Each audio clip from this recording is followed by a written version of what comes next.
Missing your partner struggling with stressful stepfamily dynamics and feeling powerless to help is one of the most challenging parts of stepmom life. When you find yourself in that spot time and again, it can be easy to fall into one of two traps. Trap A looks like overfunctioning, springing into action mode, trying to essentially fix what you didn't break and attempting to smooth over rough edges, plug holes, bridge gaps, do it all for your partner, and it's just a recipe for burnout. Trap B looks like hopelessness. You're overwhelmed or intimidated by just the magnitude of what you and your partner are walking through in your stepfamily, and it can lead to decision fatigue, analysis paralysis. You just feel stuck. The truth is, there's a lot you can do without trying to do it all. And that's why we talk a lot here about remembering that your presence in your partner's life is enough. If you've heard that and you're thinking, okay, so what does that mean? I recede into the wallpaper, stay frozen like furniture. What the heck? What do I do? One beautiful, powerful gift you can offer your partner through your presence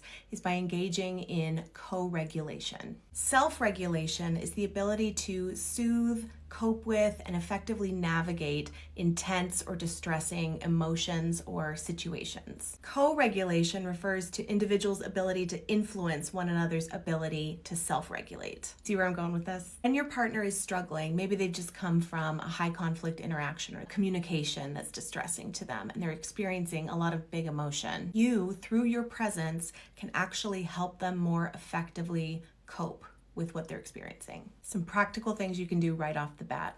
Set the scene. If there's a lot of sensory things going on around you at the time, you can kind of just tone it all down a bit. Maybe dim the lights, mute the TV, turn down the radio. Get on their level. If they're standing, turn your body toward them. If they're sitting, sit with them. Slow your breathing. Now, if you want to, you can do this with them. You can both consciously take a few deep breaths, but the cool part is they can still reap the benefits even if you just, without even letting them know, consciously slow your breathing. Take a few deep breaths in for 4 counts, hold it for a moment, exhale, just quietly as you're listening to them, and just watch as it helps their breathing slow as well. Use some gentle physical touch. Maybe reach out and put a hand on their arm, or if you want to, lean in and hug them for a few beats. Listen to understand rather than to respond. This is hands down the hardest part of all of this, especially because often they're imparting information to you from the distressing interaction that you're just processing for the first time. So you're only human, and your instinct might be to spring to your feet, go into fight or flight, react, demand follow-up information.